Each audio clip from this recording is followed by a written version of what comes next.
Bem, a qualquer momento vocês podem me parar, perguntar, eu estou à disposição, tá bom? Então, assim, vamos fazer valer a pena, né? Não sei como é que foram as férias de vocês. Eu, eu fiquei uma semana fora e foi muito bom, né? Mas já estava pensando que a gente ia se encontrar aqui, período que a gente estiver junto, a gente tem que fazer valer a pena, né? Então, eu vou me apresentar, vocês já me conhecem, eu sou Ana Paula, sou nefrologista.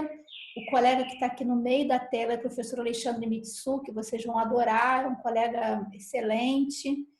E o Paulo Cano, ele começou aqui na disciplina, deve ter uns 3 anos já, e é excelente também. Já trabalhei com o Paulo na hemodiálise e depois nós somos uma cadeira de amigos. Então é muito bom trabalhar nessa cadeira, onde existe aí uma cumplicidade, uma amizade muito grande, né?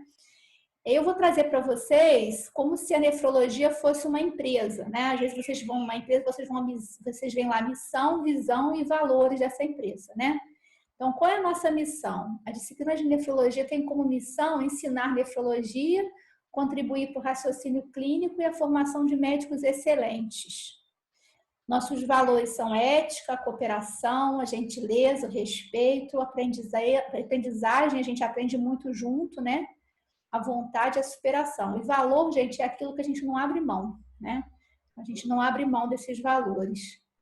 E a visão é onde é que a gente quer chegar, né? O que a gente quer chegar com tudo isso? Nós queremos agregar conhecimento em nefrologia, queremos contribuir para que a gente possa passar o que a gente tem de melhor para vocês nos próximos 6 meses e que ao final dos 6 anos vocês se tornem médicos excelentes. E aí eu quero combinar algumas coisas com vocês, né? Nas aulas práticas, evitar o uso do celular. A gente às vezes usa o celular como consulta, pesquisa, sem problema, né? Mas ele também é uma ferramenta excelente, mas também às vezes distrai a gente, né? Então, bom, se o meu celular está aqui, então volta e meia vem uma mensagem, vem um WhatsApp. Então, se a gente puder, na hora que a gente está junto, a gente ficar junto, né? E aí, de tempos em tempos, aí hoje eu não vou conseguir dar esses intervalinhos, mas é sempre que possível a gente dá um intervalo, vocês param, vocês olham o celular, depois a gente continua, né? Respeitar as regras de segurança, o uso de máscara, o álcool gel, né? Vocês vão ter as práticas, né? Nas práticas nós vamos estar juntos, então que a gente siga nossas regras de segurança e as boas regras de convivência, né? A gente procura ter trabalhar junto, aprender junto, né? Acho que é uma disciplina que vocês vão ver que a gente quer realmente contribuir, agregar e aprender com vocês. A roupa branca, já teve um colega de vocês, né, que me mandou uma mensagem perguntando sobre a roupa branca. Então, quando a gente utiliza o laboratório de habilidades, que a gente avisa com antecedência, aí sim, vocês deverão ir de roupa branca. Fora isso, não precisa, tá bom? Aqui tem um cronograma, eu coloquei no QR Code. Coloca aí, por favor, na tela, na câmera de vocês, vê se vocês conseguem baixar o cronograma direitinho. Me dá um feedback aqui.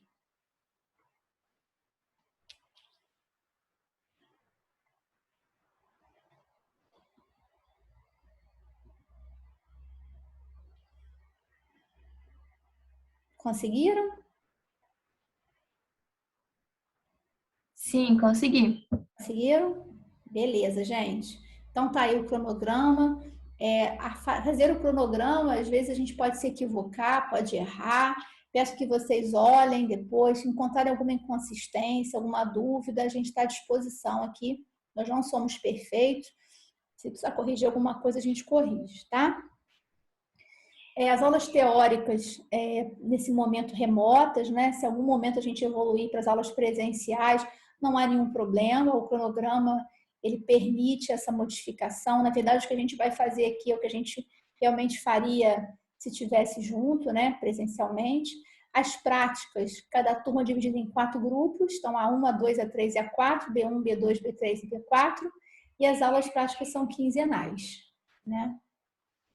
As aulas, nós vamos trabalhar sempre tentando encaminhar para vocês uma pré-aula antes da aula seguinte. E aí a gente combinou de fazer até sábado à tarde. Sempre aulas curtinhas, né? Então, 15, 20 minutinhos de aula. Procurem olhar no sábado à tarde, né? E para segunda-feira vocês já terem visto essa aula que vai ajudar bastante.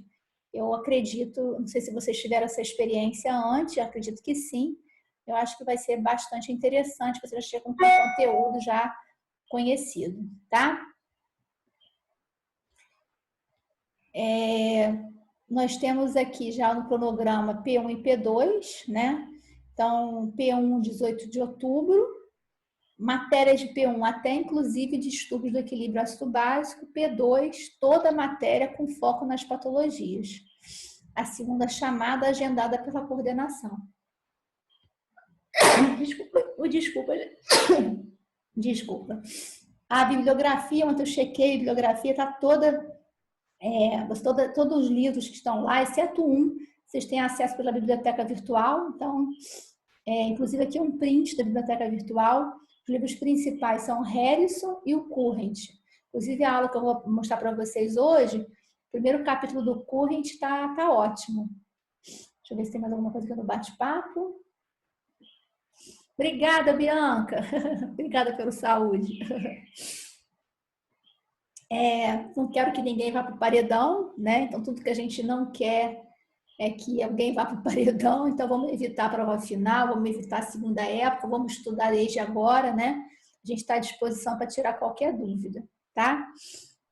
Enfim, é isso. Acabou, mas está apenas começando. Agora que a gente vai começar a nossa aula.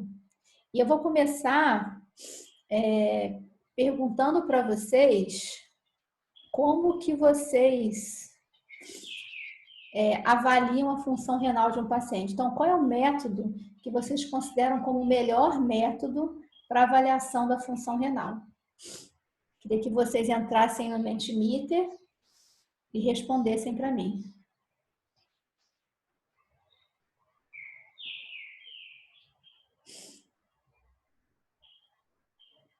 Vocês estão visualizando? Opa, fugiu aqui para mim.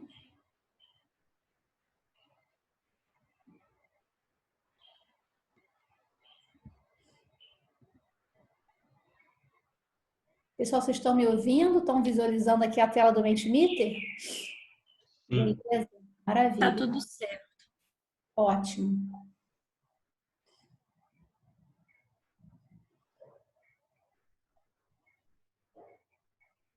Vamos, pessoal. Taxa de filtração glomerular, clearance. Muito bem.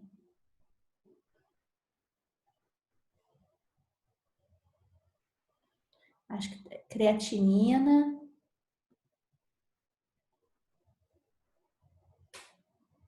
Vai lá, Isabelle, entra pra gente lá também. Prova renal. Vocês já devem ter trabalhado com a nuvem de palavras antes. Quanto maior a palavra fica na tela, né? Significa que mais pessoas estão escolhendo essa palavra. Mas vocês podem colocar o que vocês quiserem, tá? Ureia, muito bem. Ureia e creatinina, clearance, CKD, EPI, opa!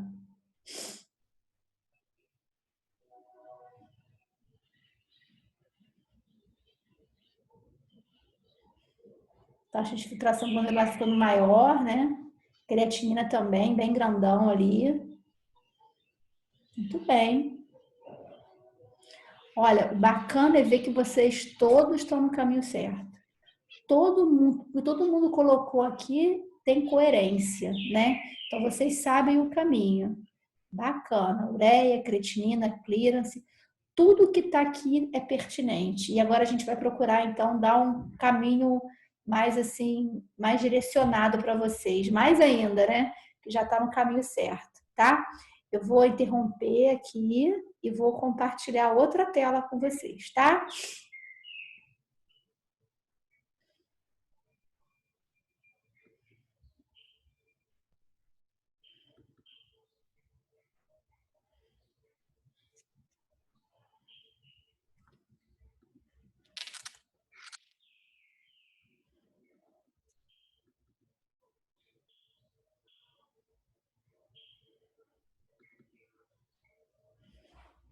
Vocês estão vendo? Não estou conseguindo abrir aqui. Peraí.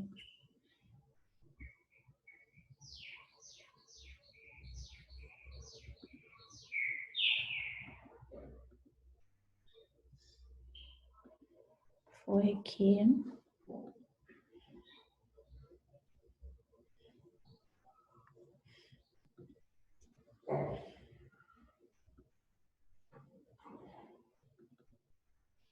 Vocês estão visualizando a minha tela, gente? Sim ou não? Não. Não? Deixa eu ver o que está acontecendo aqui. Deixa eu sair daqui. Professora, agora foi. Mas essa, agora acho que eu vou conseguir. É outra aula, agora foi. Quer dizer, eu acho, né? Vocês estão visualizando a avaliação da função renal, urinárias, imagens e nefrologia? Sim. Sim, beleza. Sim. Joia, ótimo. Gente, eu agradeço muito quando vocês conversam comigo, tá? Podem falar, me ajuda. Se eu não vir alguma coisa do bate-papo, vocês falem, tá? Olha só, eu vou começar aqui, a gente, você já, como eu disse para vocês, vocês estão no caminho certo, né? Vocês conseguem entender muito bem como que se avalia a função renal, mas eu preciso guiar vocês para que essa compreensão ela fique mais próximo do que a gente faz na prática. E aí eu coloco para vocês, a primeira questão é como é que o paciente chega para mim, né? Então, como nefrologista, geralmente o paciente chega por alguma alteração laboratorial. Muito frequentemente esse paciente está assintomático, ele pode ter sintomas, mas esses sintomas, quando presentes, na maioria das vezes, eles são até inespecíficos. São pacientes com edema, hipertensos, inapetentes, emagrecidos. E quando é que um paciente inapetente vai procurar um nefrologista? Geralmente ele já passou por um ou outro especialista que fez algum exame, que viu que tinha uma doença renal e encaminhou para a gente, né? E outras vezes sintomas mais específicos, tipo dor lombar, hematúria, espuma na urina, mas enfim, são dessas formas principalmente que o paciente chega para a gente. E a partir daí eu começo a pensar, e pensando sobre aquela situação, né? Então imagine um paciente que tem um aumento da creatinina, como vocês colocaram, que é sim um marcador de função renal, né? Eu vou pensar, será que essa perda de função renal é aguda ou crônica? Bem, mas é crônica, então tem algum fator para doença renal crônica? Não, não tem. Então será que é um paciente agudo? Ele usou algum medicamento recentemente, ele desidratou, ele tem algum motivo para ter uma injúria renal aguda? Bem, não tem, mas qual então é o fator principal? Qual é a causa dessa perda de função renal? E essa perda de função renal ela é muito importante, ela é pouco importante? Qual é a severidade desse comprometimento, né? E qual é a abordagem que eu tenho que adotar? É um paciente que eu vou ter que encaminhar para diálise, eu vou ter que pedir algum exame adicional? Como que eu vou cuidar desse paciente, né? E aí vocês já me falaram como avaliam a função renal de um paciente, vocês estão no caminho certo. E alguns colocaram lá exame de sangue, ureia e creatinina. Nessa turma ninguém colocou volume urinário, mas também é uma forma de avaliar a função renal, apesar de não ser a melhor forma, né? A própria ureia e creatinina também existem vantagens e desvantagens. Então vamos falar um pouquinho em relação ao volume urinário. O paciente com uma injúria renal aguda pode não dar tempo da creatinina subir e ele já ter uma redução significativa da diurese, né, do volume urinário. Imagina um paciente que bateu de carro, que sangrou, ficou ali algumas horas na estrada esperando atendimento médico. Quando ele chega no hospital, ele já está com um choque hipovolêmico, então esse rim faltou, né, circulação, fluxo sanguíneo renal durante um período, ele faz uma necrose tubular aguda. Esse paciente ele pode ficar oligúrico, né, antes mesmo de você ter uma ascensão importante da creatinina sérica, você já percebe a redução do volume urinário. Agora, o volume urinário já não é uma boa forma de você avaliar a função renal de um paciente com doença renal crônica. O paciente lá do consultório já tem, às vezes, uma perda importantíssima da função renal, com uma creatinina sérica lá nas alturas e urinando muito bem, obrigado. Então, é uma forma de se avaliar a função renal, mas você pode também ser surpreendido. Um paciente que faz também uma injúria renal aguda, mas por um medicamento, por exemplo, aminoglicosídeo, que leva a uma injúria renal aguda não oligúrica, se você acompanhar essa função renal pela diurese, você vai chegar muito, muito atrasado, porque ele não vai reduzir volume urinário, ele vai aumentar a creatinina. Então, na verdade, a gente tem que ter uma abordagem a abordagem é mais complexa, né? Você tem que ter uma análise crítica de cada situação para poder entender a função renal desse paciente. Em relação à creatinina, eu trouxe aqui esse quadro, ureia e creatinina, esse aqui eu tirei do livro do Current de Nefrologia e Hipertensão. Existem alguns fatores capazes de alterar os níveis de ureia e creatinina independente da função renal. Então, você tem aí ureia e creatinina podem estar aumentados e não significa nada em relação à função renal. Por exemplo, uma paciente que tem um aporte elevado de proteínas, de uma ingesta hiperproteica, ele pode aumentar tanto a ureia e a creatinina, isso não tem nenhum significado do ponto de vista de função renal. No caso de sangramento gastrointestinal, aquele sangue digerido, né? O paciente sangra ali, aquele sangue fica parado ali na mucosa intestinal, ele é reabsorvido, transformado em ureia no fígado, e isso, você vai ter um aumento da ureia, inclusive desproporcional à creatinina, em relação ao sangramento gastrointestinal. O uso de corticoide aumenta a ureia, o tetraciclina, antibiótico que praticamente a gente não usa mais, né? Mas também está relacionado ao aumento de ureia, e o estado hipercatabólico. Imagina um paciente que está lá na UTI, gravíssimo, séptico, no estado de hipercatabolismo, né? Esse paciente pode ter uma ureia elevada pelo seu estado de hipercatabolismo, e nada tem a ver com a função renal, por exemplo, né? O aumento da creatinina também se deve, como eu disse, ao aumento de suplementação proteica, por exemplo, suplemento de creatina, né? A trimetropina e a cimetidina, ambos fazem bloqueio da secreção tubular da creatinina. E isso também aumenta a creatinina. Isso aqui eu faço um parênteses, né? Qualquer dúvida, vocês parem e a gente conversa, tá? Mas a creatinina é uma molécula que ela é filtrada, livremente filtrada no glomérulo, mas ela também é secretada pelo túbulo renal. Então, como ela é secretada pelo túbulo renal, o que chega na urina é o que foi filtrado mais o que foi secretado pelo túbulo renal. Se você bloquear a secreção tubular, claro que vai aparecer menos creatina na urina e vai aumentar a creatina no sangue. Então, essas medicações, elas bloqueiam a secreção tubular da creatinina.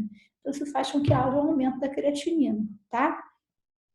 Em caso de cetonemia, o paciente com cetoacidose diabética tem cetonemia. Então, a presença de cetonas no sangue, elas interferem na reação de Jaffe, que é a reação onde você dosa a creatinina, né? E isso interfere, então, no resultado da creatinina, aumentando o valor da creatinina, tá? E aqui uma observação importante é que eu posso ter baixos níveis, tanto de ureia e creatinina em pacientes com menos massa muscular. Imagina um idoso, um paciente amputado, né? Paciente que tenha qualquer situação que leve a um consumo muscular, né? Uma hipotrofia muscular. Esse paciente tem menos músculo, vai ter menos creatinina, né? A creatinina advém do metabolismo da creatina do músculo, né? Bem, gente, se eu refizer a pergunta para vocês, qual é a melhor maneira de se avaliar a função renal? Na verdade, a resposta seria a taxa de filtração glomerular. Essa é a melhor forma de se avaliar a função renal. Agora, o que seria essa taxa de filtração glomerular? Como que eu mediria isso? Se eu pudesse somar a taxa de filtração de todos os néfrons funcionantes, eu teria aí a taxa de filtração glomerular. Então, a taxa de filtração é quanto que o néfron filtra, tá, gente? O néfron filtra cerca de 180 litros de ultrafiltrado por dia. 180 litros de sangue são filtrados por dia, né? Formando, então, esse volume ultrafiltrado enorme. Então, a taxa de filtração glomerular é em torno de 100 ml por minuto, né, em média. Então, vai de 120 na mulher, 130 ml por minuto por homem. Então, 125 ml por minuto, vamos dizer assim. Então, o valor normal varia com a idade, com o gênero e com a área de superfície corporal. Se eu tenho um paciente que tem uma taxa de filtração glomerular relativamente estável e, de repente, ele começa a cair a taxa de filtração glomerular, Ou esse paciente está progredindo da sua doença renal e aí essa queda vai sendo mais gradual, mais lenta ao longo do tempo. Ou então, se é uma queda mais abrupta, é porque tem alguma coisa levando a uma piora temporária dessa função renal, que a gente chama de agudização da doença renal, ou seja, uma superposição de uma nova condição. Então, por exemplo, depressão de volume, redução da perfusão renal. Então, o paciente tinha uma função renal relativamente estável e aí tem uma injúria, né? Um dano agudo que piora temporariamente essa função renal. Esse insulto saindo pode ser que ele volte para a função renal basal dele ou não, né? Uma coisa importante que eu gostaria de ressaltar para vocês é que apesar da taxa de filtração glomerular estar relacionada ao somatório da filtração glomerular de todos os néfrons, né? Se eu tiver uma diminuição da massa de néfrons, ainda assim eu posso ter uma taxa de filtração glomerular normal ou próxima do normal. Por quê? Porque os néfrons que sobram, são os néfrons remanescentes, eles hiperfiltram. Eles tentam compensar a ausência dos demais.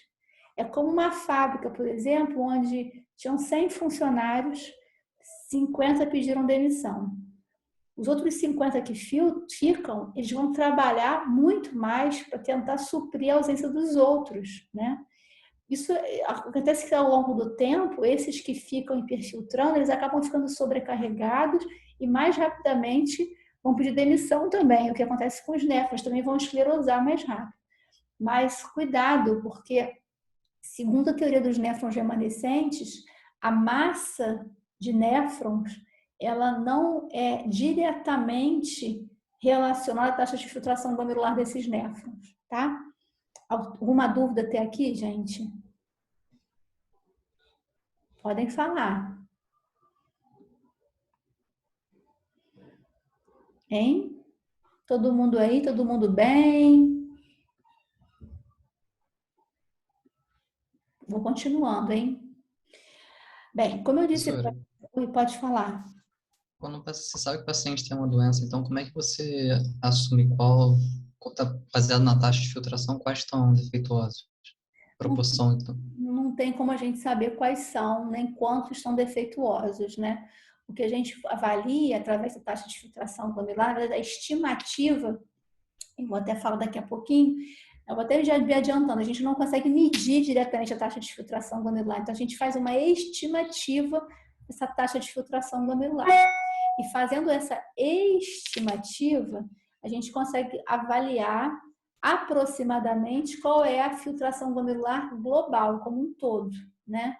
Para eu avaliar os glomérulos em si, eu teria que fazer biópsia, mas mesmo assim a biópsia ela é uma amostra do que está acontecendo no todo, né? Então ela não representa todos os glomérulos. Então o que eu faço é uma avaliação eu estimo a filtração glomerular de uma forma global, tá? Não sei se eu fui clara, responde o que você queria. Obrigado, professor. Nada. Gente, aqui é um ponto importante, olha. Já que eu estou falando para vocês que eu não consigo medir diretamente a taxa de filtração glomerular, isso não é possível na prática clínica. Mas a melhor maneira de determinar essa taxa de filtração glomerular seria através do clearance urinário de uma molécula ideal. E aí, não se assusta, né? A gente precisa entender o que é clearance urinário e o que seria uma molécula ideal. Essa figura aqui mostra o que é o clearance renal, o clearance urinário de uma substância. Então, aqui eu tenho, imaginem, 100 ml de plasma. Esse quadradinho branco aqui é o plasma. E aqui eu tenho 4 substâncias.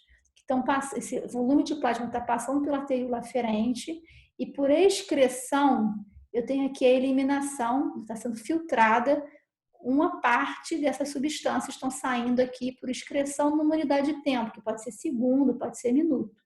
E eu tenho aqui, ó, vamos supor que seja 100 ml de plasma, que 25 ml de plasma está se livrando dessa substância que foi excretada a cada segundo, por exemplo, a cada minuto. Então, esse é o clearance. Clearance é o volume de plasma que se livra de determinada molécula numa unidade de tempo por excreção, porque ela foi excretada, tá? Agora, o que seria uma molécula ideal? Uma molécula ideal é uma molécula que é livremente filtrada, mas que não é reabsorvida nem é secretada pelos túbulos renais, tá? Então, se eu fizer o clearance de uma molécula ideal, tudo que é filtrado aparece na urina. Concordam comigo? Vou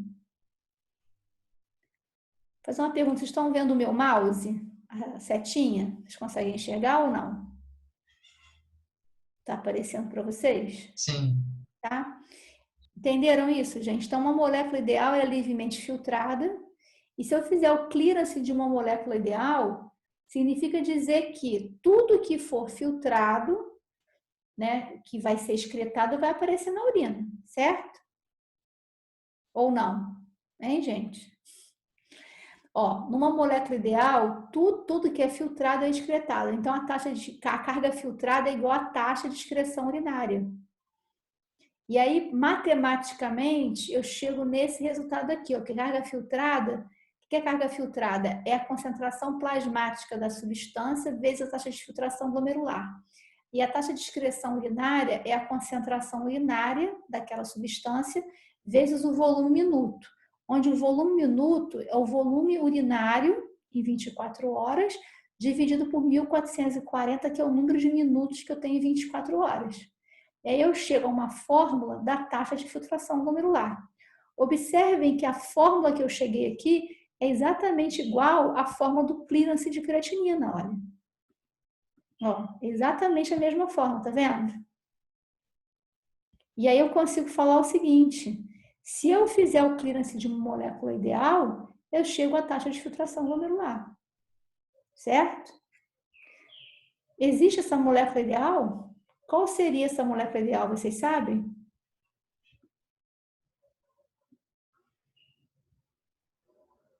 Hein, pessoal? Pessoal, me ajuda aí.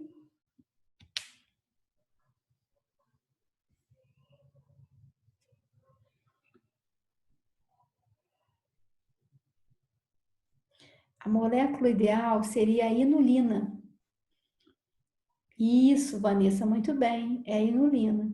Só que a inulina tem um grande problema, não dá para usar a inulina, infelizmente, porque a inulina é cara, ela está praticamente indisponível no mercado, é utilizada só em trabalhos experimentais nos Estados Unidos, né? E exigiria um método muito complexo, com infusão contínua de inulina no sangue do paciente, cateterização vesical, ou seja, passar uma sonda vesical, ou seja, é impossível, ninguém faz clearance de inulina, né? Então, a gente acaba fazendo o clearance da creatinina, que tem um problema, ela não é ideal porque ela não é somente filtrada, ela é livremente filtrada? É, mas ela é secretada pelos túbulos renais. Então, sempre vai aparecer mais creatinina na urina do que efetivamente foi filtrada. Entenderam? Então, olha só para lembrar vocês aqui vou mostrar aqui para vocês, ó. Por que a creatinina não é ideal? Porque ela é filtrada, mas uma parte dela, ela é secretada também. Então, além dela aparecer na urina porque ela foi filtrada, ela aparece também porque ela foi secretada. Então, a creatinina urinária, que está no numerador da fórmula, ela sempre vai dar um valor maior, porque ela não leva em consideração só a filtração, mas também a secreção. Então, o clearance da creatinina, ela sempre superestima a taxa de filtração glomerular, tá?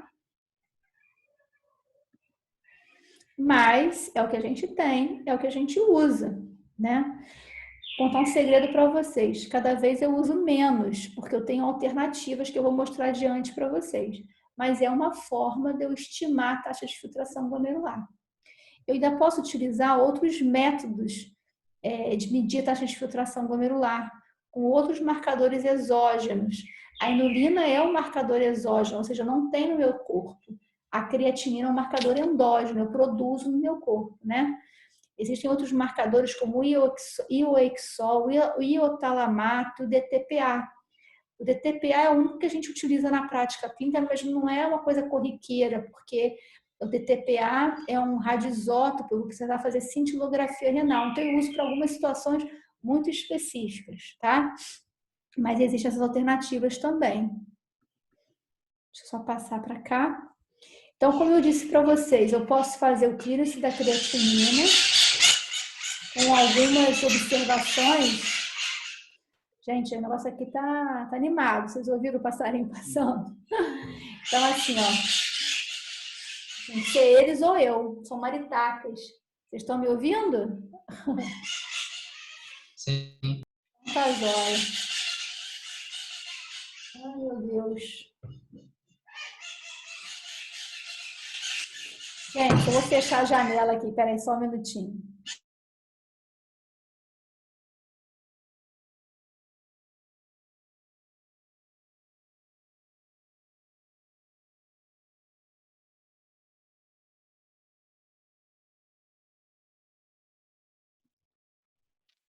Bom que descontrai um pouquinho, né? Elas estão animadas, as maritacas. Mas vamos lá. O clearance da creatinina tem algumas desvantagens, né? Para fazer o clearance da creatinina, o paciente precisa coletar urina de 24 horas, o que por si só já é um problema. Tem um paciente que tem incontinência urinária, né? Paciente que às vezes trabalha, não consegue coletar a urina toda. Então, é complicado, né? Porque para fazer o clearance da creatinina, vamos voltar à fórmula aqui, ó. Forma do clearance. Eu preciso da creatinina urinária e do volume minuto. A creatinina urinária, qual é a orientação? O paciente tem que coletar urina de 24 horas. Então, ele acorda de manhã, primeiro urina no vaso sanitário, a partir daí ele junta a urina do dia todo, da noite toda, incluindo a primeira urina do dia seguinte de manhã e leva para o laboratório. E aí, quando chega no laboratório essa urina de 24 horas, o rapaz vai medir o volume urinário, vai lá e tem 2.500 ml. Ele vai dividir por 1.440, que é o número de minutos em 24 horas, e vai chegar nesse número aqui, que é o volume minuto. Vai multiplicar pela creatinina urinária, que nessa urina de 24 horas ele vai dosar a creatinina urinária em miligramas por decilitro. E o paciente vai coletar sangue e vai dosar a creatina sérica do sangue, né? E aí ele vai usar essa fórmula, e ele ainda pode ajustar para a área de superfície corporal e chega nesse resultado do clearance de creatinina, tá? Então, é necessário que o paciente colete urina de 24 horas para fazer o clearance, e isso é um efeito complicador. E o outro é secreção tubular. Como eu disse para vocês, uma parte da creatina que chega na urina chega não por filtração, mas por secreção tubular. Então, aquela creatina urinária vai sempre estar superestimando a taxa de filtração glomerular, tá? Equações baseadas na creatinina sérica é o que a gente acaba utilizando mais na prática clínica. E aí eu vou explicar uma a uma, mas a que tem a maior acurácia que a gente mais usa, e eu fiquei até feliz, surpresa, disso aparecer na nuvem de palavras, é a forma de CKD-EPI, que eu vou explicar para vocês. Mas essa é a principal fórmula, é a fórmula que a gente mais vai utilizar, tá? Que eu mais uso na minha prática. Então, gente, eu posso usar o clearance? Posso, mas eu tenho problemas. Coletar urina é complicado e ela ainda superestima a taxa de filtração glomerular. Então, foram desenvolvidas algumas equações validadas em estudos científicos. A primeira é de Cockcroft-Gault, que leva em consideração peso. O problema é que quando tem um paciente muito obeso, por exemplo, tende a superestimar a taxa de filtração glomerular, um paciente com edema também, né? Porque ele vai fazer o seguinte, ele leva em consideração, deixa eu só colocar aqui a setinha, ele vê aqui, ó, 140 menos a idade, resolve que está em parênteses, depois multiplica pelo peso, divide por 72 e que é multiplicado pela creatinina, né? Se for mulher, como a mulher tem menos massa muscular, você multiplica por 0,85. Pega essa fórmula toda e multiplica por 0,85, tá? Grandes inconvenientes são os extremos de peso e o paciente é demasiado, né? Não existia epidemia de obesidade que se tem hoje quando essa fórmula foi desenvolvida, tá? Essa outra fórmula aqui, a fórmula de NDRD, ela é mais adequada para pacientes com doença renal crônica, porque ela foi desenvolvida num estudo cuja população estudada era de pacientes com doença renal, né? Então, quando o paciente tem uma taxa de filtração glomerular menor que 60 ml por minuto, você pode usá-lo. Mas quando o paciente tem uma função renal normal, próxima do normal, o resultado pode estar subestimado. E essa fórmula aqui que eu falei para vocês, que é de uma hora curar-se, ela serve tanto para pacientes com doença renal crônica quanto pacientes da população geral. Então, é o que a gente mais usa. Agora, exige-se que o paciente tenha uma função renal, desculpa, gente, relativamente estável ao longo do tempo, para que a gente possa utilizar um marcador endógeno de filtração glomerular, como é a creatinina, para fazer estimativas das taxas de filtração glomerular. É aquilo que eu falei, o paciente com uma injúria renal aguda não dá tempo do marcador endógeno se acumular no sangue. E aí o paciente vai dar uma... É aquela história que eu falei, o paciente sofre um acidente agora, chega no pronto-socorro, a creatinina vai estar normal. Né? Em algumas horas você já vê que o paciente não está urinando. E a creatinina séria ainda vai ficar normal aí nas próximas 24, às vezes até 48 horas começa a subir a creatinina, às vezes demora. Então, até que ela se acumule. Por isso que a gente tem que ter essa noção, né? Que para o paciente agudo, às vezes a creatinina não é o melhor exame. Às vezes tem que escolher avaliar pelo volume urinário. Né? Os dois são levados em consideração, tanto a creatinina quanto o volume urinário. O que tiver pior é o que a gente utiliza como critério até para o estadiamento da injúria renal aguda, tá? E essas fórmulas, o ideal é que sejam utilizadas para pacientes com doença renal crônica, tá bom? Até aqui também, alguma dúvida? Certo, professora. Beleza, gente. Então, se eu só apagar aqui... Ó, agora, todo aluno que vem pela nefrologia tem que baixar esse aplicativo. Não baixou o aplicativo, quando morrer, só o Pedro manda voltar. Fala, não pode subir, não vai ter que descer. Então, tem que baixar esse aplicativo aqui. Eu vou mostrar para vocês aqui, tá? É pecado mortal. Ó, esse aplicativo do National Kidney Foundation, tem até a colinha aqui, ó. Vocês vão entrar e vão clicar depois aqui em CKD EPI, né? E aí, quais são os parâmetros que a gente utiliza? Ó, creatinina sérica, idade, o gênero, quando você escolhe, vai ficar em cinza, tá? E a raça, né? Então, a raça é negro ou não negro, tá bom? Alguma dúvida até aqui? Importante lembrar que a taxa de filtração glomerular, ela tem importância prognóstica também. Ela serve para classificar a doença renal crônica e em cada estágio da doença renal crônica eu tenho condutas a adotar. Então, por exemplo, se o paciente tem uma taxa de filtração glomerular de entre 15 e 29 ml minutos, aqui, ó, então ele é estágio 4, está na hora de eu conversar com ele sobre os métodos de diálise, eu mandar confeccionar uma ficha arteriovenosa e por aí vai, né? E tá vendo essa escala de cores aqui, verde, amarelo, laranja, vermelho? Isso aqui mostra o risco de progressão da doença renal e também risco cardiovascular. Então, verde é o paciente de baixo risco, amarelo é o paciente de moderado risco, laranja é o paciente de alto risco e o vermelho é o paciente de muito alto risco. Risco de quê? De precisar de diálise ou transplante ou de doença cardiovascular. Observem que a albuminúria também é um fator de prognóstico, né? Quanto maior a albuminúria e quanto menor a taxa de filtração glomerular, maior esse risco, tá? Isso aqui eu acho que é importante, quero que vocês observem. Se vocês não entenderem, a gente volta aqui, tá? Observe, eu não falei para vocês que a creatina ela é secretada? Se ela é secretada, quando o paciente vai perdendo função renal, o organismo não está conseguindo mais filtrar direito, né? Então, a função renal está decaindo, a filtração glomerular está caindo. O que o organismo faz? Ele tenta aumentar o máximo possível a secreção tubular. Então, ele pode aumentar a secreção tubular até 40% do que ele fazia antes, né? Então, ele faz o máximo para secretar o máximo de creatina, já que não está saindo pela filtração.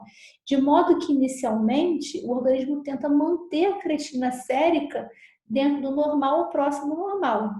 Quando a creatinina sobe, então normal é até 1,2 na mulher e 1,3 no homem, miligramas por decilitro. Creatinina no sangue, sérica, 0,7 a 1,2 na mulher, 0,7, 0,8 a 1,3 no homem, né? Quando a creatina vai de 1 para 2, por exemplo, ele já perdeu 50% da função renal. Tá? Então, o 1 para 2 de creatinina é porque ele já fez tudo o que ele podia para manter essa creatina o mais próximo possível do normal no sangue. E aí, depois de 2 para 3, 3 para 4, 4 para 5, a perda já é bem menor. Porque aquela capacidade de secreção, de aumentar ao máximo a secreção, ele já esgotou. Ele foi até o máximo que ele podia. E aí, gente, a creatina realmente começa a subir, mas isso já não tem tanta relação com a taxa de filtração glomerular. Claro que tem, mas bem menor do que no início, quando esse aumento de 1 para 2 de creatinina, a perda de filtração glomerular é muito maior, tá? Então, aqui, ó, vai de 1 para 2. A taxa de filtração glomerular caiu de 100 para 50. De 2 para 3, ela caiu de 50 para 35. Perdeu 15 de clearance. Aqui perdeu 50 de clearance. Quando vai de 4 para 5, caiu de 35 para 23. Quando vai de 5 para 10, ó, de 5 estava 20, 10 vai o quê? Para 10? Entenderam o que eu estou querendo dizer? Valorizem os aumentos mais... valorizem o aumento da creatinina nos seus níveis mais baixos, né?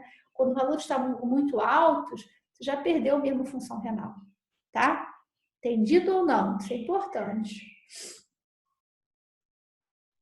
Creatinina sérica até 1,2 miligramas por decilitro na mulher, até 1,3 miligramas por decilitro no homem. Me perguntaram aqui. Geralmente é 0,7, 0,8 a 1,2, 1,3 miligramas por decilitro. Na mulher, como tem menos massa muscular, a creatina é um pouquinho mais baixa, 0,7. No homem é um pouquinho mais alto, 0,8, 0,9 até 1,2, 1,3 miligramas por decilitro. A creatina tem a ver também com massa muscular, né? Tá? Na criança vai ser mais baixo, porque tem menos massa muscular.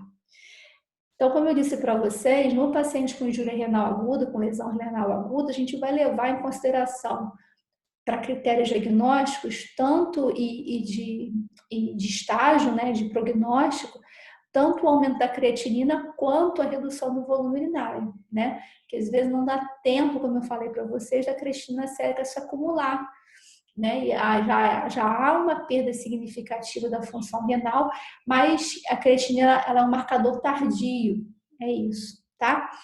Certo? A gente ainda precisa de marcadores mais precoces. E ajustes de doses de medicamento, a gente usa a taxa de filtração glomerular para fazer o ajuste da dose de medicamentos. Então, aqui está o guia Sanford, que é o guia de tratamento antimicrobiano. Ele tem na sua, né, ao longo do... Você vai lendo o guia Sanford, você não lê, você faz mais consultas ao guia Sanford, né? Tem uma parte lá sobre ajuste da dose dos antimicrobianos. Aqui eu trouxe um exemplo, né? Aqui é uma guia de utilização de anti-infecciosos em pacientes da USP, né? Faculdade de Medicina da USP, pelo ajuste da dose de antibiótico baseado no clearance da creatinina. Poderia ser taxa de filtração glomerular estimada por CKD-EPI, né? Então, são equivalentes. E aí, o que a gente tem aqui, ó? A aminoglicoside, por exemplo, que é uma droga classicamente nefrotóxica. Eu posso fazer o ajuste tanto da dose do medicamento quanto do intervalo de dose. Então, aqui, um paciente que tem função renal normal, aqui, 7,5 miligramas por quilo a cada 12 horas ou 15 miligramas por quilo uma vez por dia. Aqui, quando está entre 50 e 90, é a mesma dose. Quando está entre 10 e 50, a gente está fazendo aqui 7,5 miligramas a cada 24 horas.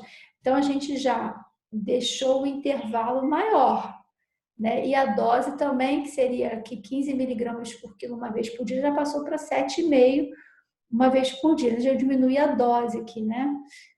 Ou então, posso considerar que aumentei o intervalo. Se eu fosse fazer 7,5 miligramas por quilo a cada 12 horas, agora eu vou fazer a cada 24 horas, né?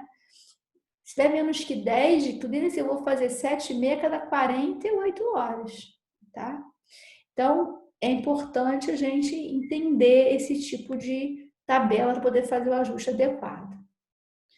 Queria perguntar para vocês quem tem melhor função renal? essa mocinha, é a Olivia Rodrigo, né? Ou esse rapaz, que acho que Paulo Musi, isso, pedi ajuda do meu filho para saber que uma pessoa que tivesse bastante massa muscular que fosse conhecida de vocês. Um tem 18 anos, outro tem 42 anos, ambos, aqui vamos dizer que eles dois tivessem 1,3 de creatina sérica. Quem que vocês acham que tem melhor função renal? Ela ou ele? Coloca para mim aí no bate-papo.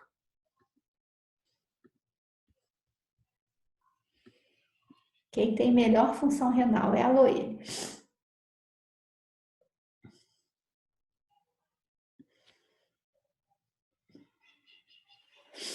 Quem tem melhor função renal, a gente teria que utilizar até a fórmula, né? Mas batendo o olho aqui, a gente pensa que provavelmente é ele. Por quê? Ele tem massa, independente da fórmula, a gente tem que ter essa análise crítica, ele tem massa muscular que justifica uma creatinina um pouco mais alta. Lembra que a gente viu que a creatinina ela aumenta quando o paciente tem uma dieta hiperproteica, quando tem mais massa muscular, né? Ela tem uma massa, ela é magrinha, massa muscular provavelmente, assim, certamente menor que a dele, para uma creatina de 1,3. Então, provavelmente a função renal dele é melhor que a dela. Tá? Isso tudo é hipoteticamente, né, gente? Tá? Deu para entender? Sim ou não? Ele tem uma produção de creatinina sérica maior, porque ele tem mais massa muscular, possivelmente tem uma ingesta de proteína maior.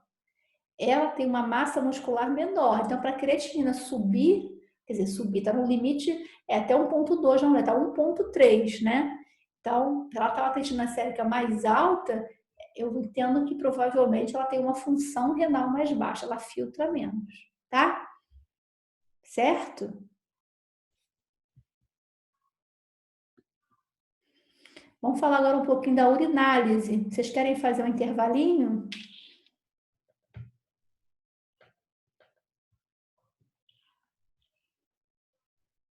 Hein, gente? Fiz um intervalo de 5 minutinhos. Ó, são 5h20. Vai direto? Então tá, então eu vou. Beleza, então tá bom. Vamos falar sobre urinálise, né? Então, análise da urina. Vamos observar já de uma vez esse potinho aqui e essa fitinha de imersão urinária. Quando a gente faz a urinálise, né, também chamada de EAS, urina tipo 1, eu analiso a composição da urina. É um exame qualitativo. Então, ele me diz se tem ou se não tem alteração. Ele não deve ser considerado um exame quantitativo, tá? E aí, no primeiro momento, o paciente vai levar a urina para o laboratório e o rapaz do laboratório vai fazer uma análise da macroscopia da urina, se a urina é turva ou se ela é translúcida e a cor da urina. Depois ele faz o que está retratado aqui nessa figura. Ele pega uma fitinha de imersão urinária, também chamada de dipstick, e ele faz uma imersão dessa fitinha na urina. Depois de poucos minutos, geralmente é 1 minuto, ele faz a leitura desses quadradinhos. Ele compara cada quadradinho desse com uma escala de cores. Então, eu tenho um quadradinho aqui que identifica se tem ou se não tem, por exemplo, proteína. E aí ele compara com essa escala de cores. Se está rosinha é porque não tem proteína. Se está amarelinho é porque tem uma cruz. E assim ele vai comparando com as escalas de cores, né? Como se fosse um gabarito mesmo, e vai dizer quantas cruzes existem ali de proteína, hemoglobina, glicose, bilirrubina e por aí vai, tá? Através da ficha de imersão urinária também a gente avalia o pH urinário e a densidade urinária. E no último momento, a urina ela é centrifugada, vai para uma centrífuga, e aí o sedimento dessa urina que vai para o fundo do tubo de ensaio é colocado numa lâmina e olhada no microscópio em busca de pesquisa de elementos celulares e de cristais.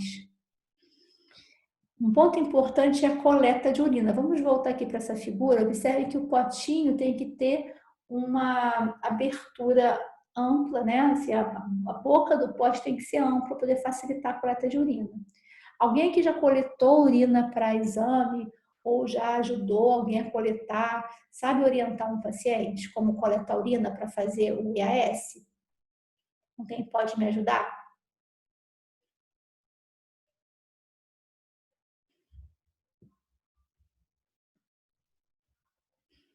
Pessoal, vocês estão aí?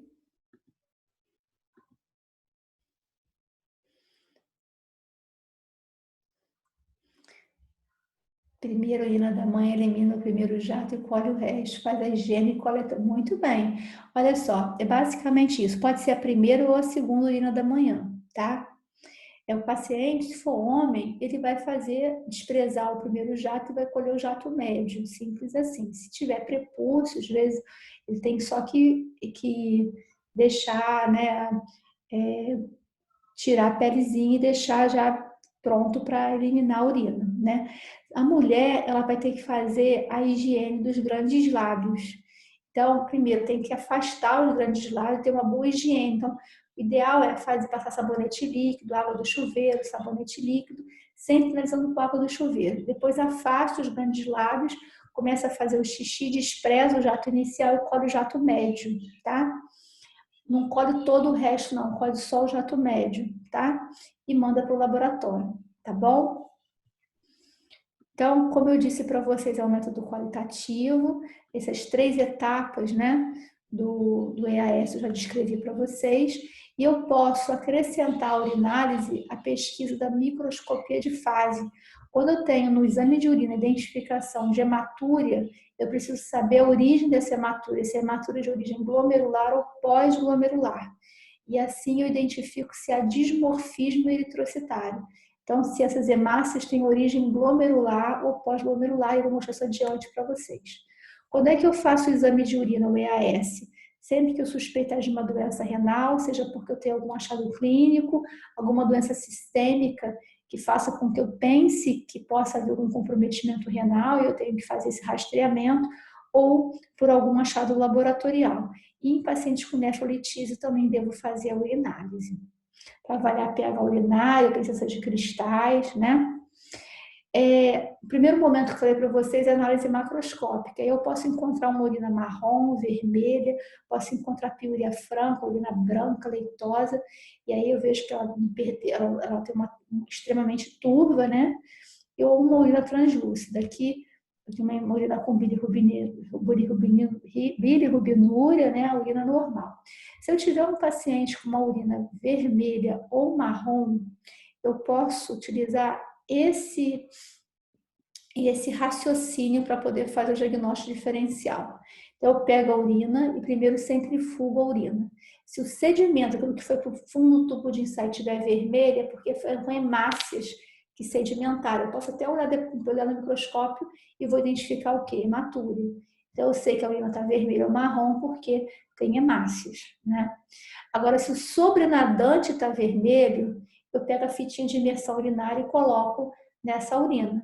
Se essa urina for negativa para a porção M da hemoglobina, porque nessas fitinhas de imersão urinária, ela pode dar positivo para a porção M da hemoglobina. Só que quando está positivo a porção M da hemoglobina, ou é hemoglobina ou é mioglobina, que dá positivo também para a porção M da hemoglobina. Então, se for negativo, é porque a urina está corada, tem um corante ali. Seja porque o paciente comeu muita beterraba, que a gente chama de bitúria, e a urina fica vermelha ou marrom, ou então algum medicamento que o paciente usou. Pode ser, por exemplo, pirídio, que é a fenazopiridina, né? Ou uma doença como a porfiria, que também pode corar a urina, né? Mas é muito raro. E aqui, quando é positivo para a porção M da hemoglobina, pode ser um paciente que está hemolizando, tem hemoglobinúria, ou um paciente que tem mioglobinúria, por exemplo, um esmagado, né? Que foi um processo de esmagamento. E aí eu vou olhar, pedir para colher o sangue do paciente, vou separar o plasma e vou avaliar a cor do plasma. Se o plasma for clarinho, o paciente tem mioglobinúria. Se o plasma for vermelho, eu tenho hemoglobinúria, tá? Também o caso clínico do paciente já fala por si, né? Então, se o paciente tiver, o paciente foi esmagado, sei lá, soterrado, eu vou pensar que o paciente tem mioglobinúria. É um paciente com anemia falciforme, alguma doença hematológica, né? Eu vou pensar em ou uma doença, uma doença reumatológica que possa cursar com hemólise, eu vou pensar em hemoglobinúria, tá? Gente, até aqui tudo bem? Estou falando, eu quero saber se está tudo bem. Quero que vocês me parem, que vocês me perguntem, podem ficar à vontade, tá?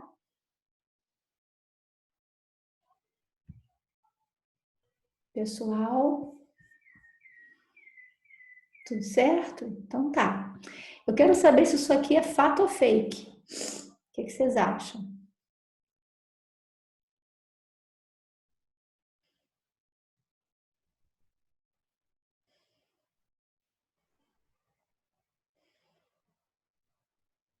Fato ou fake?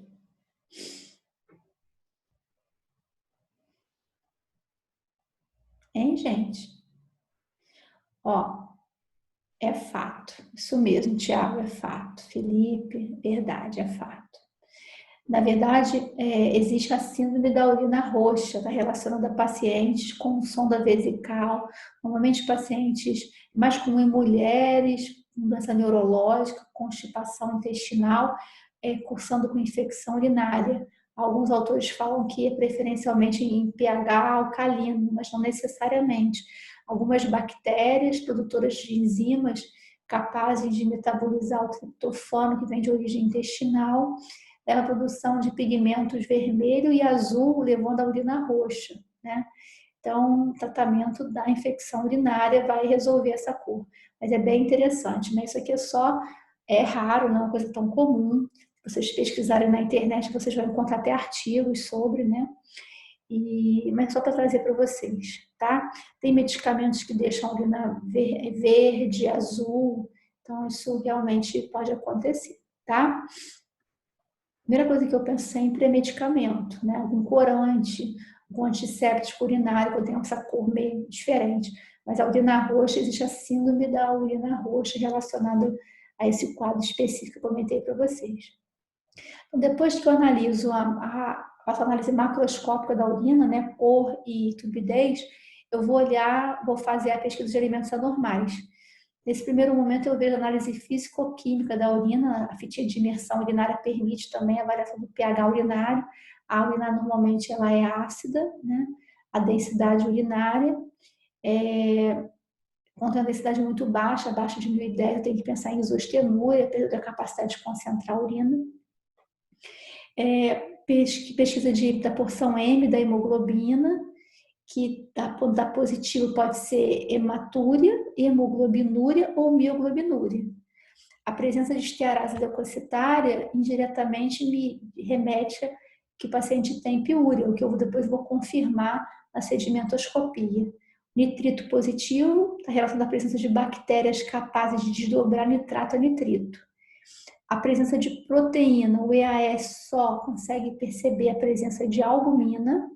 Então, a única proteína que o EAS percebe é a albumina, e quando essa albuminúria é superior a 300, quando a proteinúria, perdão, é superior a 300 miligramas por dia, né, que o EAS vai detectar, tá? De albumina. A glicosúria, né, a glicose, quando a glicemia do sangue ultrapassa 180, já é possível perceber presença de glicosúria. Uma tubulopatia, uma doença tubular, também pode cursar com glicosúria. Tem uma classe de medicamentos que eu até trouxe para vocês, que são os inibidores do cotransportador SGLT2, eles cursam com glicosúria. Então, quando o paciente é um antidiabético, né? Um medicamento para diabetes, mas está sendo usado em paciente com doença renal crônica, e paciente com insuficiência cardíaca com fração de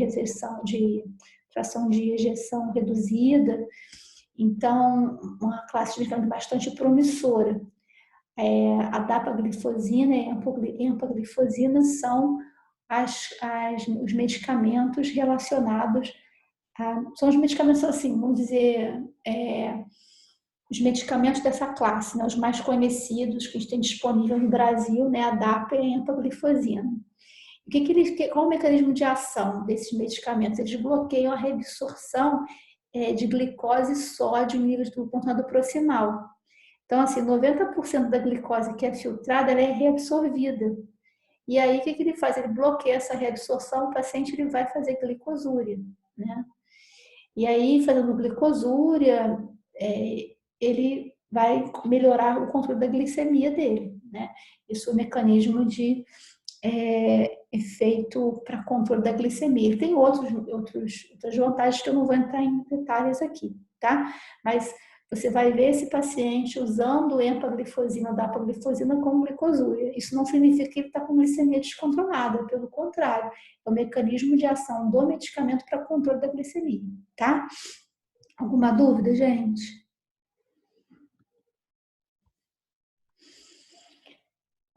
E aí, quando eu avalio o sedimento urinário, já centrifuguei a urina, eu analiso o sedimento no microscópio. E aí eu vou identificar hemácias, né? O normal de hemácias é até 2 por campo, né? Se eu tiver 3 hemácias por campo ou mais, eu já tenho hematúria. Essa hematúria pode ser isomórfica ou dismórfica, mas sobre isso eu vou falar mais adiante, porque eu vou precisar, para avaliar se essa hematúria é isomórfica ou dismórfica, eu vou precisar do microscópio munido com lente de fase, chamada microscopia de fase. No EAS simples, né, a avaliação do sedimento urinário não permite eu avaliar a morfologia da hemácia, tá? Então aqui, ó, eu tenho as imagens aqui, isso aqui, a presença de hemácias na urina, né? Então, se eu tiver assim, 3 hemácias por campo de grande aumento, eu já tenho hematúria, tá?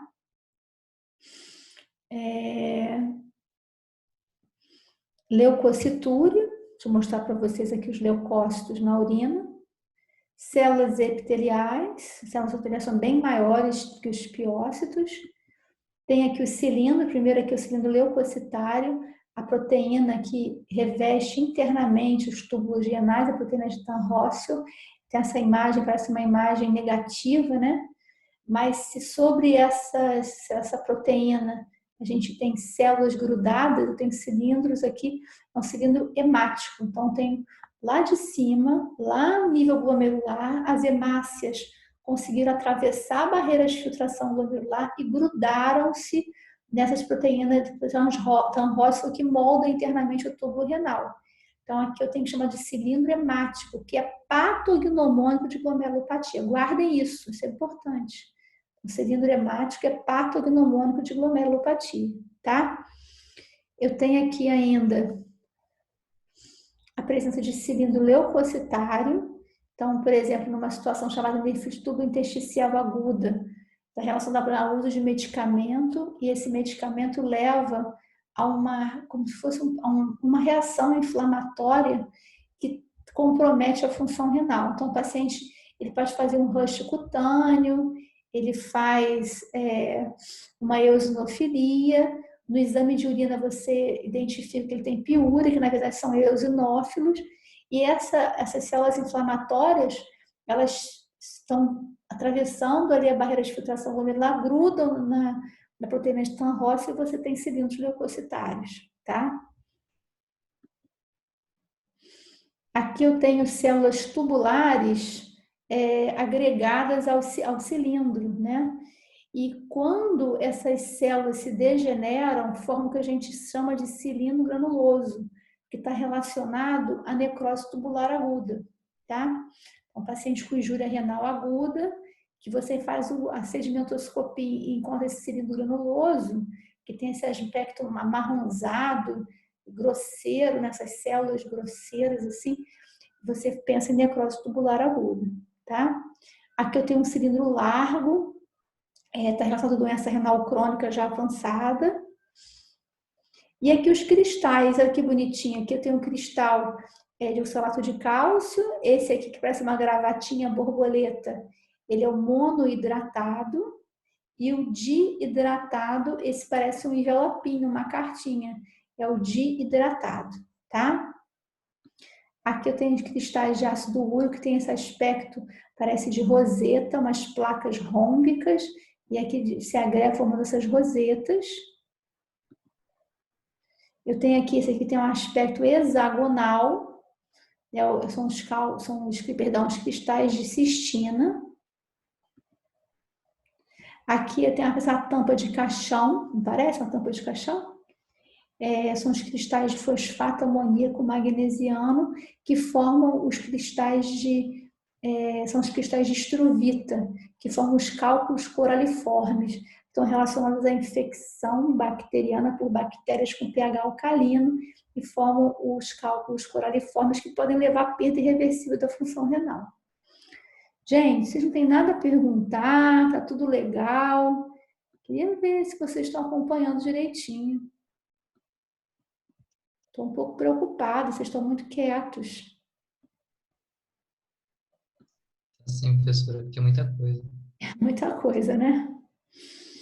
Mas aí vocês podem parar, tá? Quando vocês não entenderem alguma coisa, vocês podem parar, tá?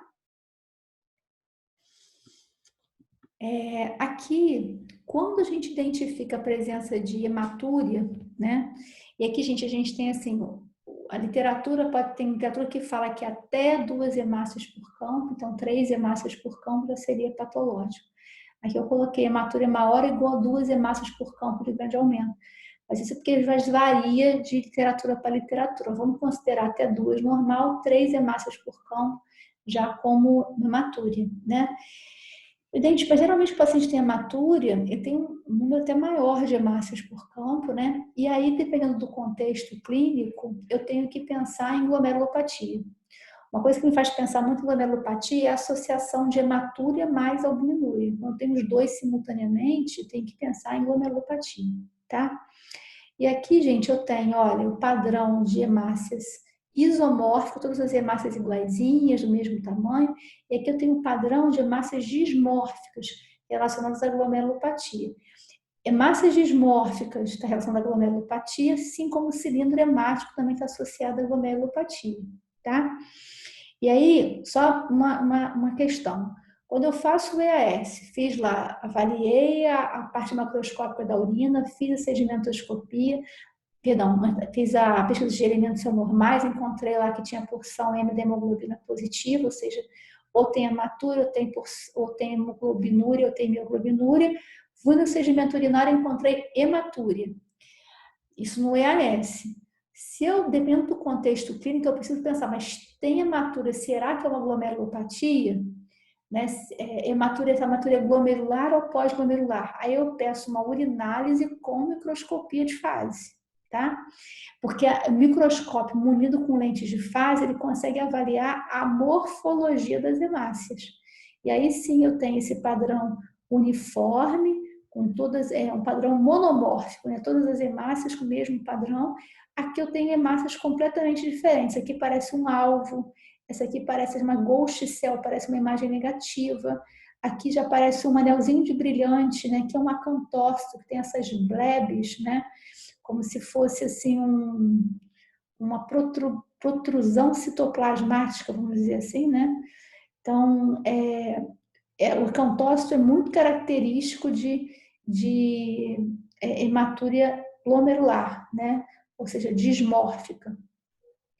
Então, esse padrão aqui, ó, é o padrão de hemácias dismórficas, padrão glomerular. E esse aqui de hematúria pós-glomerular, ou seja, o sangramento é depois da barreira de filtração glomerular, tá? Mais um pontinho, uma coisa importante que eu preciso falar para vocês. Sempre que eu identificar no ES a presença de proteína, eu já sei que aquela proteína é albumina e eu sei que o paciente está perdendo pelo menos 300 miligramas de proteína em 24 horas. Mas eu preciso quantificar. Então, no EAS eu tenho proteinúria, é minha obrigação fazer a quantificação. E aí eu tenho, como que eu quantifico isso? Eu tenho 2 formas de quantificar esse paciente que no EAS tem proteinúria.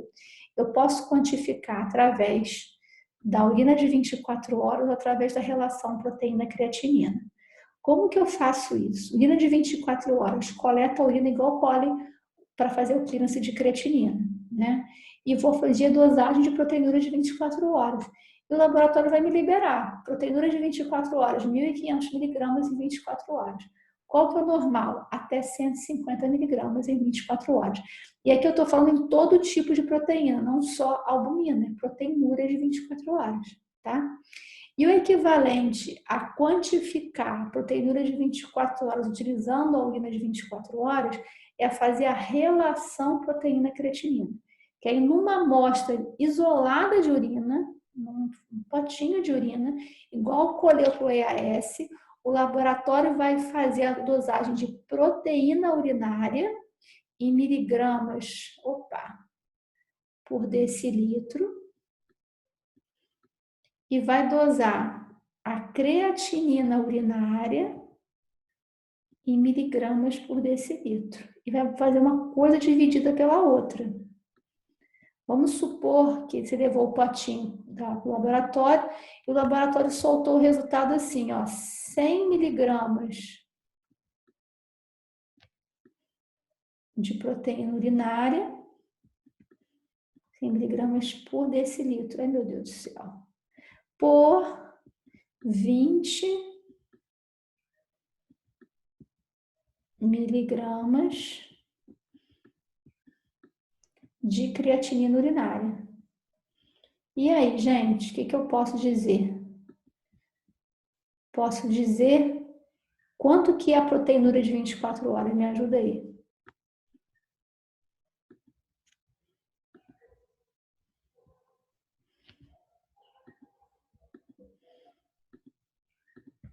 Ó, 100 dividido por 20 dá quanto? Corta aqui. Deu quanto?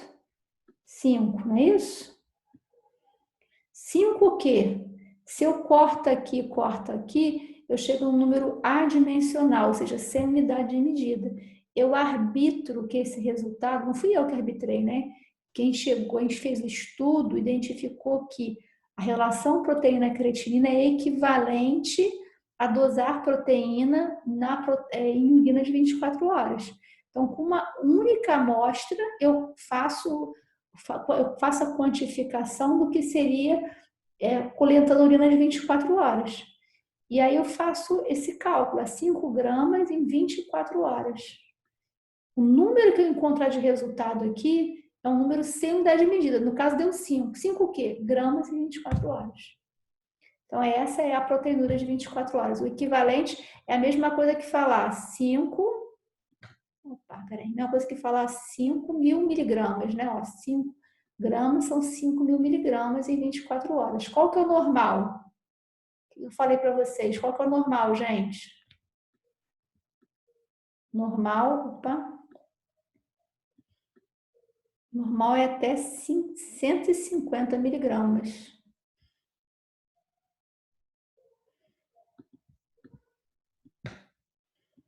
O que eu vou colocar aqui?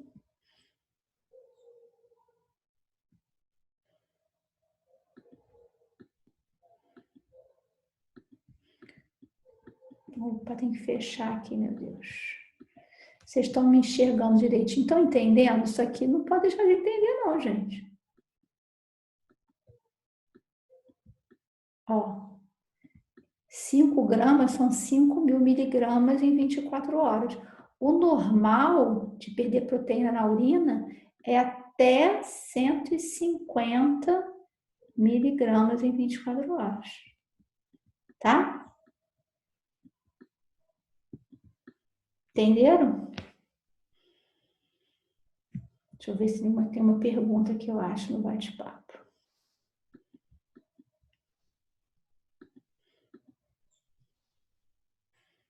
Beleza. Todo mundo entendeu, então, ótimo. Agora, olha só, isso aqui é quando eu quero quantificar, se eu encontrei proteína lá no IAS, eu faço a relação proteína-creatinina. Agora, se eu quero fazer um rastreamento de doença renal, quero identificar uma albuminúria numa fase mais precoce, eu posso fazer a relação albumina-creatinina ou dosar em urina de 24 horas a microalbuminúria. Que aí eu consigo fazer a quantificação de uma quantidade muito menor de albuminúria, que o normal da albuminúria é até 30 miligramas em 24 horas. Meu Deus do céu. Até 30. Então, eu vou precisar de um método muito mais sensível. E esses métodos aqui são mais sensíveis. Eu posso, na urina de 24 horas, dosar microalbuminúria, que o normal é até 30 miligramas, eu estou falando só de albumina, até 30 miligramas em 24 horas. Tá? Ou, de forma semelhante, ao invés de coletar a urina de 24 horas, eu faço a relação albumina-creatinina. Semelhante ao spot, que é aquela relação proteína-creatina que eu mostrei para vocês, a gente chama de spot urinário, vou fazer a mesma coisa. Vai dosar a albumina, dividir pela creatina urinária, tá? E aí eu vou ter o resultado da microalbuminúria também, da relação albumina-creatinina. O normal é até 30 miligramas de albumina por grama de creatinina, tá? Gente, vocês estão entendendo? Olha lá, hein? Confesso que eu estou um pouco preocupada. Vocês não estão tendo dúvida nenhuma? Tá tudo legal? Querem fazer um intervalo agora? Querem tirar alguma dúvida ou nós vamos adiante? Então tá. Tudo certo, beleza. Ih, gente, tô apanhando aqui desse negocinho aqui, mas vai, peraí. Foi. Então, vamos falar um pouquinho das imagens em nefrologia, e aí a gente vai começar falando sobre a radiografia simples de abdômen, né? Então, quando eu faço uma radiografia simples de abdômen em AP com preparo intestinal, eu consigo avaliar a presença de calcificações. Né? 90% dos cálculos renais, né, são radiopacos. Então, é um bom exame para avaliação de litíase em rins e vias urinárias. O cálculo que eu não consigo visualizar é o cálculo de ácido úrico, ele não é visível na radiografia simples de abdômen, tá? Mas eu consigo ver todos os demais cálculos que têm calcificação. E de longe, o exame que eu mais uso na nefrologia é o ultrassom. Tá acabando, tá, gente? É um exame fundamental em avaliações iniciais, ele é não invasivo, eu posso usar em alérgico, posso usar em gestante, não tem radiação. Ele é barato, é inócuo, não depende da função renal para poder visualizar os rins. E agora ele tem uma questão que ele é examinador dependente. Eu geralmente encaminho para as pessoas que eu confio, que sei que fazem bem o exame, né? Aqui, ó, a imagem normal do rim, no sentido longitudinal, ele tem que ter entre 9 e 12 centímetros. A medula renal, a parte de dentro do rim, ela é hiperecogênica em comparação ao córtex renal, que é hipoecogênico. Isso dá o que a gente chama de relação córtico-medular preservado, o córtex pretinho e a medula branquinha, tá? Aqui, ó, o rim no sentido longitudinal, essa imagem, córtex, ele é hipoecogênico comparado à medula, que é hiperecogênica, porque aqui tem a gordura do seio renal, tá? É interessante mostrar para vocês que na criança, né, em bebês, na verdade, né, eu tenho as pirâmides hipoecogênicas, dando esse aspecto. Uma pessoa que não conheça pode falar, achar que é hidronefrose, e na verdade são as pirâmides hipoecogênicas, tá? Isso é normal. O ultrassom permite identificar uma série de alterações, litíase, calcificação, neoplasia, cistos, dilatações, é guia para biópsia renal, permite avaliar também coleções no pós-operatório. Aqui eu tenho algumas alterações, então aqui eu tenho um quadro paciente com neoplasia. Claro que se eu identifico um nódulo no ultrassom renal, eu vou complementar com uma tomografia, com contraste ou uma ressonância. Aqui a litíase, o ultrassom não é o padrão ouro para litíase de vias urinárias, mas o que eu consigo ver quando eu tenho um cálculo no ureter, né, ele dilata tudo que está acima dele, né? Então, assim, se eu tenho um cálculo no ureter distal, tudo proximalmente a esse cálculo vai estar dilatado. Aqui eu tenho, por exemplo, uma hidronefrose, tá? Aqui eu tenho um cálculo, olha que essa imagem aqui está linda, mas isso aqui não é comum da gente ver. Aqui tem o ureter e aqui o cálculo chegando na bexiga, tá? O que eu mais consigo ver quando eu tenho cálculo ureteral é a hidronefrose. E aqui um exemplo, uma imagem de paciente com doença renal policística, tá? E aí você tem múltiplos cistos em ambos os rins, praticamente substituindo o parênquima renal. Aqui o cálculo renal, né? Reforçando mais uma vez que o ultrassom não é o padrão ouro, para avaliação de nefrolitíase. O padrão ouro é a urotomografia, helicoidal ou espiral é a mesma coisa, sem contraste, tá? Aqui eu tenho o córtex renal e tenho aqui a medula renal, e aqui eu tenho o cálculo. Você observe que o cálculo é hiperecogênico e logo abaixo dele eu tenho uma sombra acústica posterior, porque o ultrassom bate e volta, ele não consegue atravessar, tá? O cisto renal, olha a imagem aqui no ultrassom de um cisto renal, né? Que é um cisto simples, isso é muito comum a partir dos 50 anos, tem a ver com a idade, tem uma associação com hipertensão arterial, mais comum em homens do que em mulheres. E normalmente, gente, não traz nenhuma, assim, não traz nenhuma consequência. A gente faz um segmento, 6 meses depois a gente repete o ultrassom, se a imagem é a mesma, não requer prosseguir investigação alguma, não tem que fazer nenhuma intervenção. Diferente do cisto complexo, que é absolutamente irregular, paredes irregulares, tem septações, parece assim divisórias dentro dele, né? Calcificações, tem alguns ecos internos, né? Então, esse aqui é um cisto complexo, ele requer obrigatoriamente que a gente complemente com uma ressonância ou com uma tomografia com contraste para fazer a classificação de Wozniak. Se você utilizar o Doppler, pode ser que você identifique, inclusive, que ele seja vascularizado, tá? Então, essas características são de um cisto complexo e isso aqui pode ser um tumor maligno, tá? Quero que vocês me respondam aqui, um paciente de 50 anos, do sexo masculino, com essa imagem aqui. Isso aqui é um rim, isso aqui é o outro rim, essa aqui é a bexiga. O que vocês acham que pode estar acontecendo? Responde para mim no chat. Estamos acabando, tá, pessoal?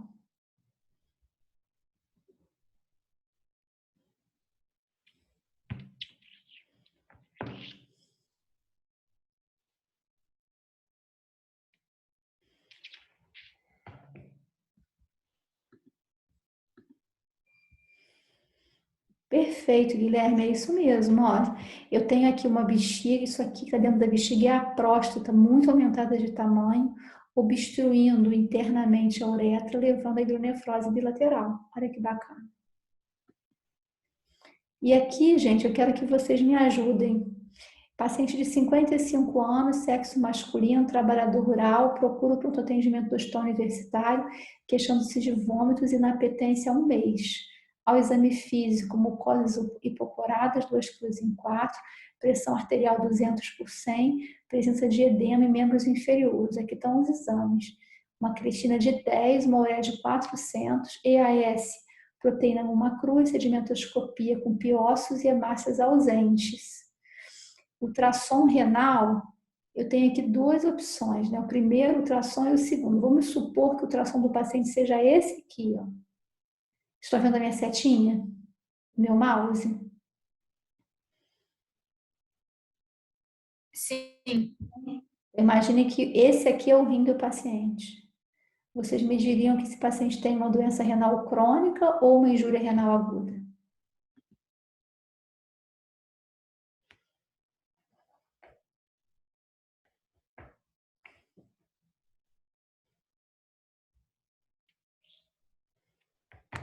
O que vocês me diriam? Tcharam! Vamos lá, gente. O rim é esse aqui, ó. Córtex, medula, tudo aqui.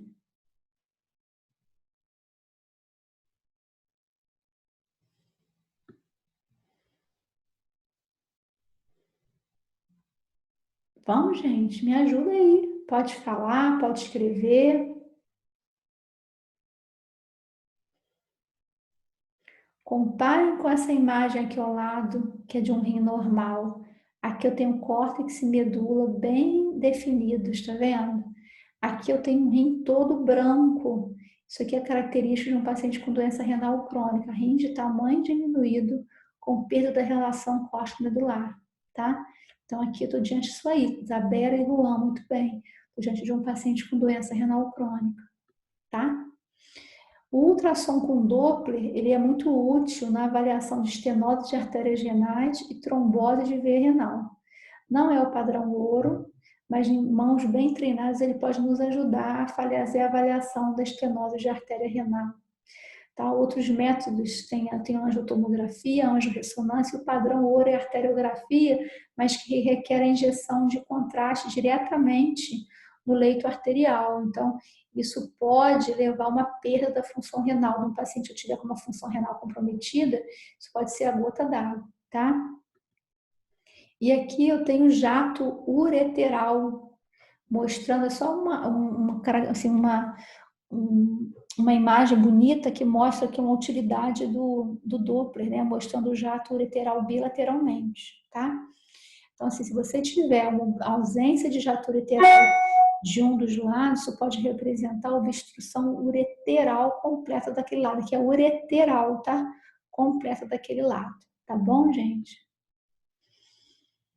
A tomografia, o padrão ouro para ver cálculo ureter, aliás, cálculo em via urinária de uma maneira geral, é a urotomografia helicoidal urotomografia helicoidal sem contraste, não precisa de contraste para ver o cálculo, né?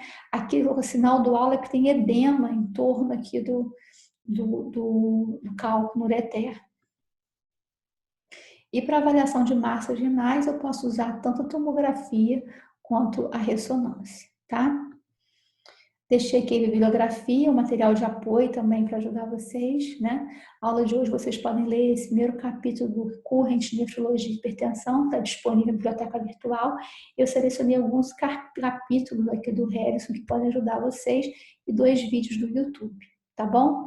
Eu agradeço e quero que, por favor, vou colocar aqui na chamada, só um minutinho, vou botar aqui aberta a chamada para vocês colocarem o nome de vocês, tá bom? Tenham uma ótima semana, eu agradeço, espero que tenha sido útil para vocês. Obrigado, professora. Obrigada, tá?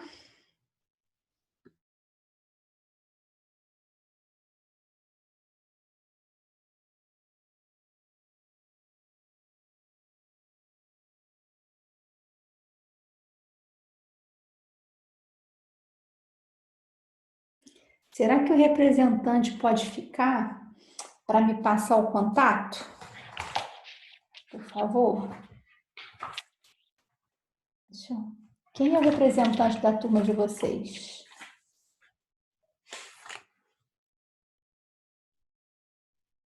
Sou eu, professor. É você? Ah, peraí que eu vou pegar seu telefone aqui. Eu te mandei mensagem hoje cedo. Ah, é você. Então tá ótimo. Então eu vou salvar seu número, tá? Ó, o professor Tá bom. de disciplina está pedindo o contato dos representantes. Eu vou passar para ele, tá bom? Tá bom. Tá, joia. Fiquem com Deus. Muito obrigada, tá? Tchau, tchau.